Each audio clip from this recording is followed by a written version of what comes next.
Alright, so it's been a few months since Google released their second iteration of the Pixel. With all the noise and drama surrounding the 2XL's screen quieting down, we thought we'd catch up with the 2XL to see how it's doing 4 months later. Well, since release, Google pushed out a screen color profile update to appease those who preferred more saturated colors because, as we know, the phone released with a very flat, more natural looking color profile without the ability to change it. Of course, there was the display graininess, color shifting, burn-in, and overall quality just wasn't up to par. And something that's interesting is that this here is my second Pixel 2 XL. I ended up swapping it early on for one with a more recent build date. And yes, the display turned out to be a bit better than the first one. I've even heard of people swapping theirs multiple times and getting slightly better looking displays every time. I don't plan on doing that. I am quite satisfied with the one I've got. But the display has never been that big of a deal to me. I will admit that if this phone had a display like something you'd find on a flagship Galaxy device, there'd be no question where this phone stands among the competition. But the thing is, for a lot of people, including myself, we already consider this to be the best Android smartphone, and some would say that it's the best smartphone period as of right now.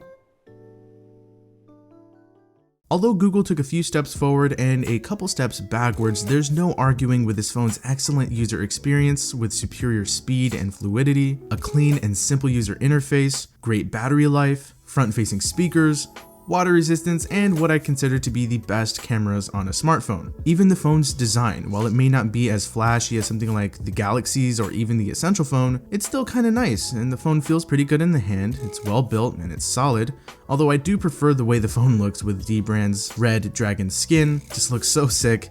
Link in the description if you're interested.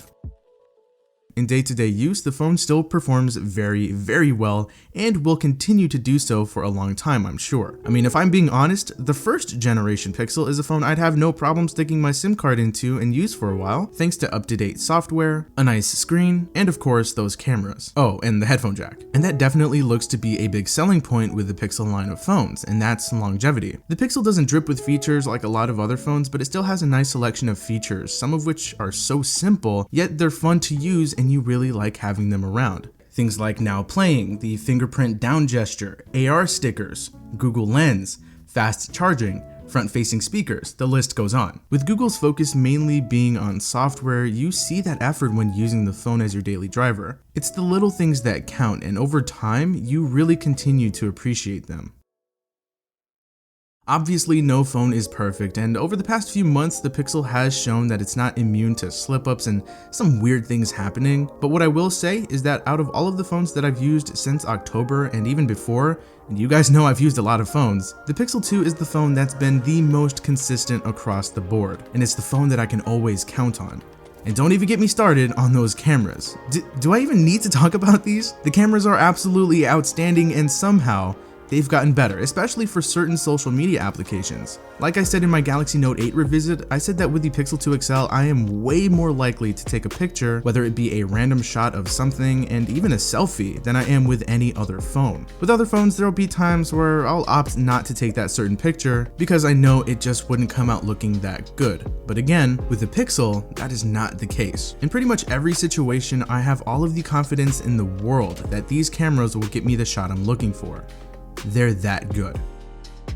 With the Pixel, Google has made it quite clear that it's about functionality over fit and finish. I have no issues with that, and I guess it depends on who you ask, because a lot of people prefer the feature-packed flashiness of the Galaxy line. But if you're in the market for a new phone and you're looking for something that just works, something that'll provide you with an excellent user experience, something that'll last you a long time, and something that, well, has the best cameras on a smartphone, then the Pixel 2 XL is still what you should shoot for.